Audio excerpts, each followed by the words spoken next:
జనవరి 28 చరిత్రలో ఈ రోజుకు స్వాగతం. ఈ రోజు జరిగిన కొన్ని ముఖ్య సంఘటనల గురించి చూద్దాం. పాకిస్తాన్ అనే పేరు వెనుక ఒక ఆసక్తికరమైన చరిత్ర ఉంది. 1933లో కేంబ్రిడ్జ్ విశ్వవిద్యాలయంలో చదువుతున్న చౌదరి రెహ్మత్ అలీ అనే విద్యార్థి ఈ పేరును మొదటిసారిగా ప్రతిపాదించారు.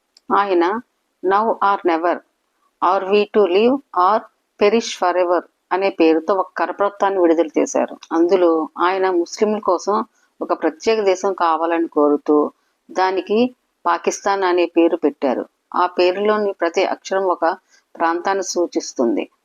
P Punjab, A Afghanistan, K Kashmir, S Sindh and TAN tan Balochistan.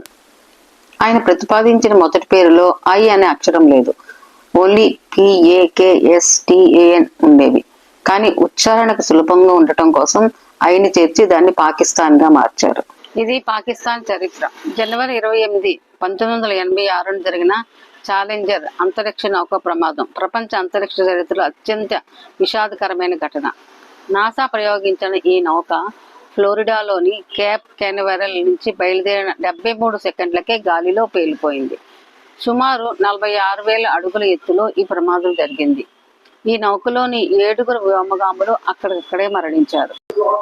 భారత స్వాతంత్ర సంగ్రామంలో పంజాబ్ కేసరిగా పేరుగాంచిన లాలా లజపత్ రాయ్ జయంతి ఈ రోజే, జనవరి 28.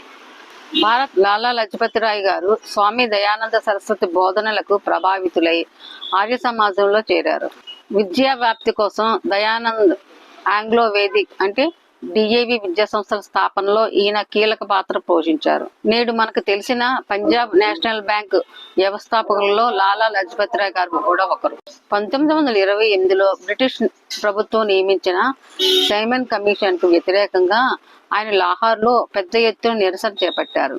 సైమన్ గో బ్యాక్ అనే నినాదంతో ఆయన శాంతియుతంగా ప్రదర్శనలు చేస్తుండగా పోలీసులు జరిపిన లాఠీ చార్జిలో ఆయన తీవ్రంగా గాయపడ్డారు. ఈ గాయాల కారణంగానే ఆయన నవంబర్ 17, 1928 మరణించారు. లాలా లజపత్ రాయ్ గారు ఒక వక్త మాత్రమే కాదు, మంచి రచయిత కూడా. ఆయన రాసిన కొన్ని ప్రముఖ పుస్తకాలు అన్హ్యాపీ ఇండియా, యంగ్ ఇండియా మరియు the history of my deportation. ఇవ్వండి ఈరోజు చరిత్రలో ఈరోజు విశేషాలు. నేను చెప్పే ఈ విషయాలు మీకు నచ్చినట్లయితే నా ఛానల్ సబ్స్క్రైబ్ చేసుకోండి, లైక్ చేయండి, షేర్ చేయండి. మరిన్ని ఆసక్తికరమైన టాపిక్స్ కోసం రేపు మళ్ళీ వస్తాను. థ్యాంక్ యూ, నమస్తే.